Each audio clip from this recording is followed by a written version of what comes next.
Hello and welcome. This is the Daily Dharma. My name is Dina. Thank you for joining.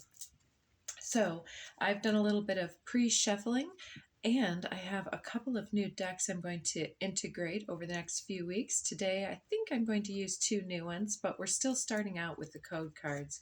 In the pre-shuffle of the new deck, I did have some popping out that we'll talk about in a minute. Those ones I looked at. The code card that popped, I haven't looked at yet. Integration. That's interesting because I just said we'll be integrating the new decks in the next few weeks. So everything that comes out is a message. Let's say that there's something new, a new confidence perhaps, or some type of glow up, a creative venture perhaps with the solar plexus chakra showing underneath the deck. Under that, perception of prosperity and third eye chakra, throat chakra, and allowance. Some type of awareness is bubbling up, an inner truth or inner spark, an idea of how some type of enjoyable thing, such as a hobby or creative venture in some type of a way, there's an inspirational idea coming to your mind about how you can use your creative efforts in such a way to make you either spiritually successful or materially successful and prosperous. So this good idea doesn't necessarily have to be some type of inspirational save the world profound calling. It can also be one little step that puts you onto the right track in the right direction of your goals and dreams, even if it seems to be in, let's say, an oppositional direction or counterintuitive to what we think we're doing. But potentially you may have a couple of choices and a couple of opportunities coming up, because generally when one comes up, we're in the receptive mode and the doors are flying open all over the place because we're magnetic and we're radiating abundance and calling and magnetizing situations to us. So the frequency of integration supports our embrace of every aspect of ourselves, allowing what we perceive as positive and what we perceive as negative to harmonize in a balanced symphony of life. And we had that both allowance and perception. Where was perception? Right there, almost hiding itself behind the creativity, and in between creativity and prosperity here literally sits perception. So there's some type of potentially with third eye chakra there, maybe somebody has told you that that's not a good idea, or that people won't pay for something, or that some institution doesn't have a position for that, or you need some type of a degree or certification in order to get your foot in the door at some place, or to start something on your own. So yeah, sometimes classes and schooling can be phenomenally adept at unlocking the logical mind and giving us that firm foundation of facts and information on which to build. And then we have that trusty piece of paper that tells us that now we can help other individuals with these skills that someone else has signed off on. I say that because it's amazing, but is it always true? Those that have the degree, are they always the ones with the most wisdom? We know what we're talking about here in that regard. Before we go into this, I'll show you what came out in this new code deck.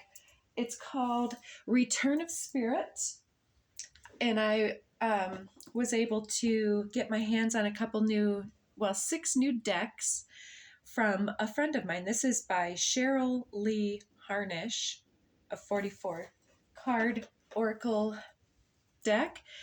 So the one that flew out was Fairy Magic. Do you like those kaleidoscope images? I find them fascinating and they draw me right in. And I'm seeing imagery in there. And under the deck, Right Order. let me put this here. Maybe you can see with more clarity.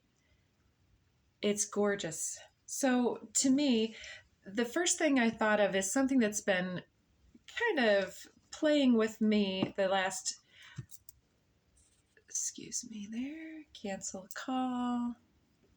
There we go. So recently I've 3 different things have gone missing, and my house isn't a huge mess or anything, but I have so much creativity and projects midway, whether it's in the garden, in the house. I've got some new wall hangings I want to do, and I've got all this recycling that I intend to take in. Not everybody has the same thing. Some people live very simply and very easily in that way, but for me, I've always got a fair amount of organized chaos. And we could dissect myself at another date maybe, but what I'm getting is these items that have gone missing. I cannot for the life of me figure out what had happened. And then about a week ago, I did find one of the items, of course, right where I left it. But why didn't I see it until it was there? It was right by my back door, but on something else, and it blended right in. And then the other 2 items, still a mystery. But before finding that one item of the 3, I had gone into my house and playfully just said, okay, if there be fairies or something else, I kind of made a playful little thing calling out and declaring that, all right, you've had your fun. I'd really appreciate my items. I can understand that 2 of these might be some type of growth lesson and I could look into those. But that third thing was simply a little notebook that it's a half size. It has lines on the front of each page, and on the back it has graph. And I was graphing out my garden plans. And if any of you have a spark of intuition, let me know where you think my item is at, and I'll let you know if I've found it by the time you comment. But yeah, there's something here about the fairy magic playing with our sensibilities and allowing us, even if it's because we're trying to look for something to straighten up the environment. We may come across some items that we've forgotten about or something that needs to be put into order. Oh, and that reminds me, in this process, I had some of my business manifestations, my various meditations, my group syllabus and my intake syllabus. And then I had all my marketing stuff. I have my web page stuff, all of these intentions. And all of them are not taken care of now. Sorry if this seems I'm talking to myself, but I noticed all of these different notebooks had all different items, but similar items. And I put them all into one notebook, and it's a big binder. It has multiple uses. I can take that on the go. I can have it go here and there with me. I've got my other paperwork coming in together. There's something about, by putting something into right order, we can move beyond the perception that we don't have everything that we need. It's as though we've forgotten about some of the resourcefulness that we've come across, whether we've written things down or made little creative things. We can come across these intentions and re-spark, oh yeah, that sounds so fun.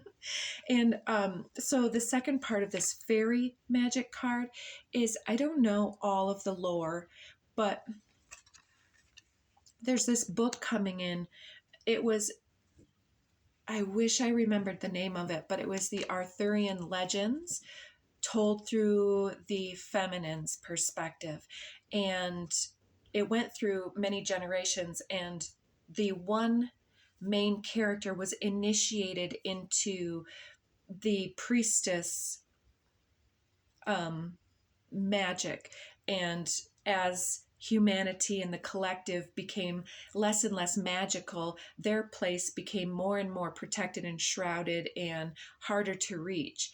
And at different times in the book, they wandered into the fairy realms, and there was this timelessness where if you got lulled in, there were all kinds of magical delights and comforts and indulgences, and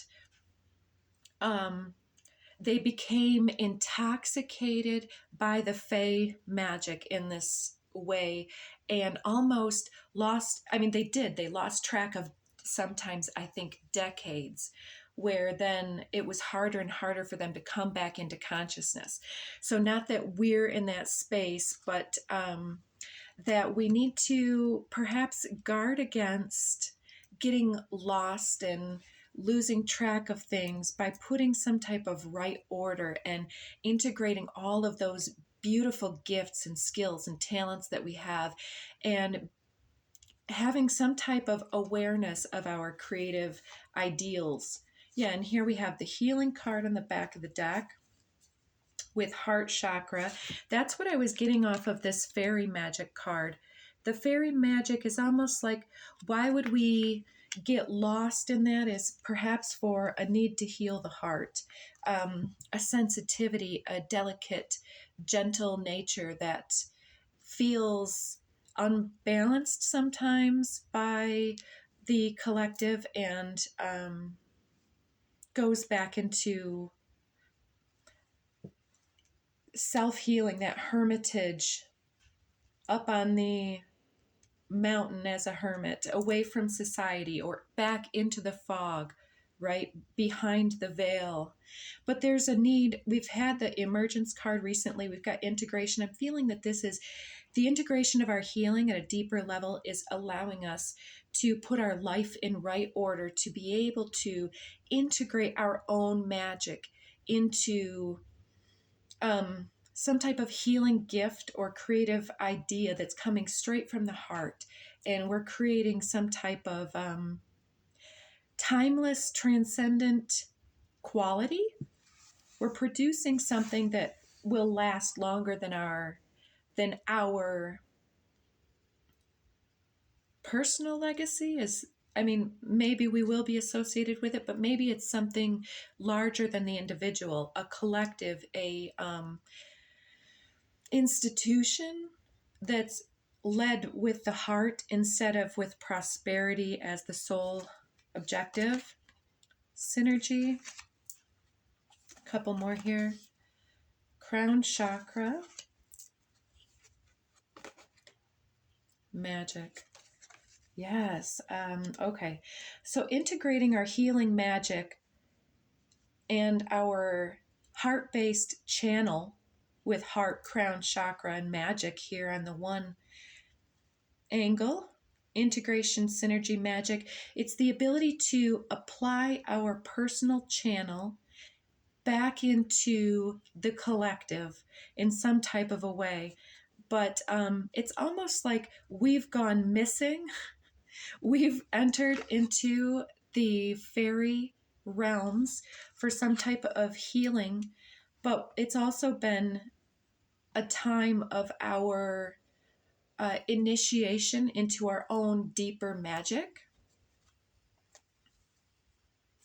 Yes, okay. So I'm really compelled to use this new deck. So right order below that. Okay. You know, in the fairy realm, one of those indulgences, sexuality. Look at that beautiful green heart chakra in the red of the root and the instinctual level. It's in the quantum realms, it's the two pine cones kissing when you have those. Look at the intersection point between those two vortice energies. There's a 0 point energy at the center. And then we can see this figure 8 here in the green is actually the toroidal flow. And the two pine cones are the above and below coming together. It's a gorgeous card. But yeah, maybe you've gotten lost for a bit to heal your heart's chakra of something, whether it's a physical or sexual abuse. I feel for you if that is your story. There are so many. I will say you're not alone. I would suspect that the reporting is way underreported. And yeah, there's been some type of healing or integration of those energies in a different way. On the less triggering side, this could be somebody that is integrating their divine Kundalini energy, because that is also sexual in nature. Could be somebody who's gotten lost in a beautiful union or relationship for a while. Return of spirit. Yeah, I'm sensing this also is the transmutation of the sexual urges into the realms of spirit. It's almost like your sexual drive may have also seemingly gone missing on the physical level, because that energy has been channeled into communion and sexual kundalini return into the spiritual realms here, because we see that green energy touching into the purple and the golden codes. It's like that creative use of communication with spirit. And what's underneath that? Feline. Oh, that one gives me a little bit of chill. I see a shamanic energy within there, like a spirit guide stepping forward. Let's pause for just a moment. That feline energy makes me want to take one from this other new deck. Spirit of the Animals Oracle. I'll put these in the description box. That's the back of the deck. Isn't that gorgeous? And under the deck, I pre-shuffled Sea Turtle and Protection. Can pause and take that in. You are master of finding life's flow. Be in harmony with the rhythm, and your path will unfold.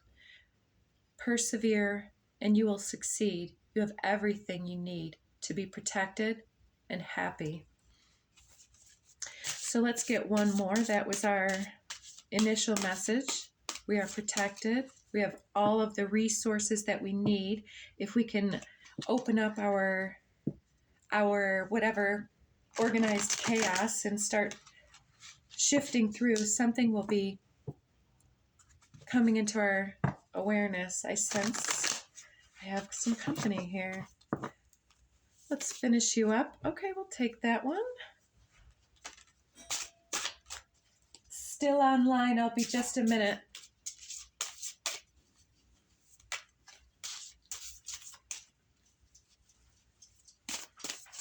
Okay.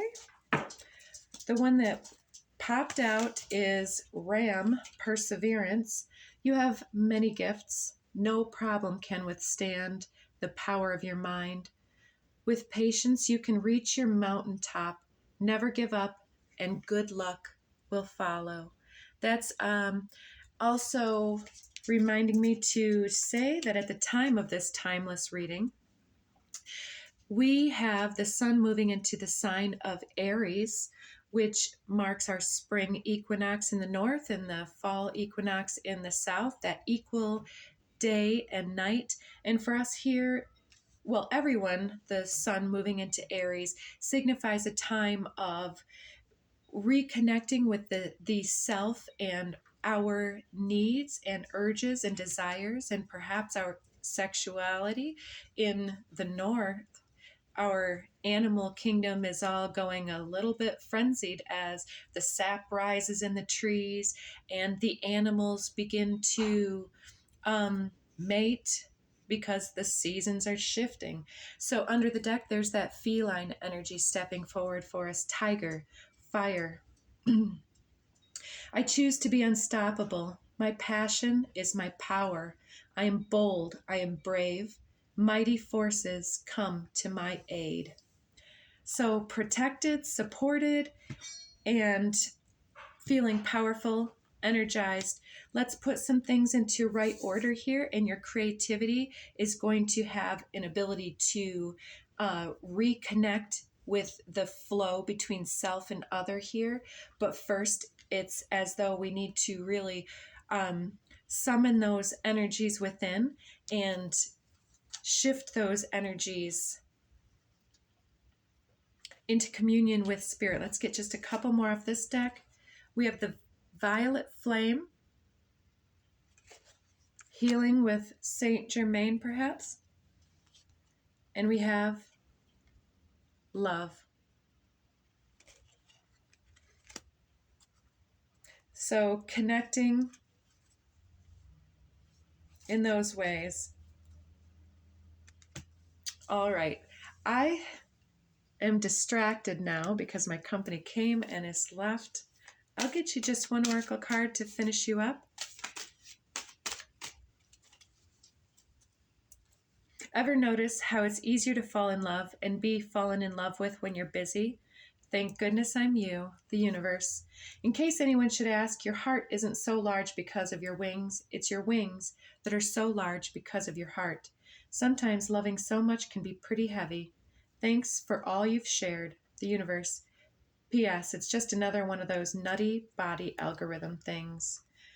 So maybe there's been this retreat to mend the heart in a lot of ways, and your connection with spirit is strengthened.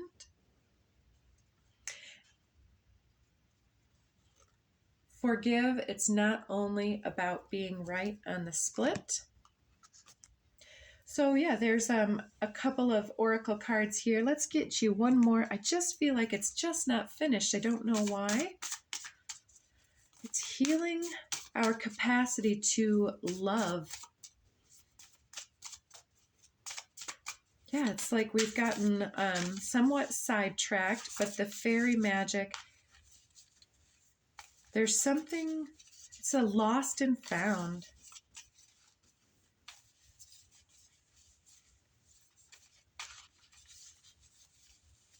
There's a piece of our soul that is being put into right order through this exploration of love in a new way. To see victory only when it is within the ken of the common herd is not the acme of excellence. So to be able to see what others cannot is your niche. So we started out with, you may have been deceived about your potential or your capacity to bring this in, but it's coming in and you can see something. Feel the fear and do it anyways. Nelson Mandela once wrote, the brave man is not he who does not feel afraid, but he who conquers that fear. If you need to do something fearful, remember President Roosevelt's declaration that we have nothing to fear but fear itself. Face it, share your fear with friends. There is safety in numbers, and if you feel safe, you will feel braver. Something big is coming in, so don't get lost and indulgent in distracting energy, food, drink, over socializing, over sexuality. There's something about retaining and reserving our energy, possibly your sexual energy, for this this next integration phase. So there's something healing very profound, and you will be delighted that you gave yourself this opportunity. So take care of yourself. And I will say I may not be 100% this week. I've got some travel coming up, but I will be online on my travels, and I'll share a little bit with you as that comes to pass. So take care and check back for other messages if you need more. Thanks. Bye.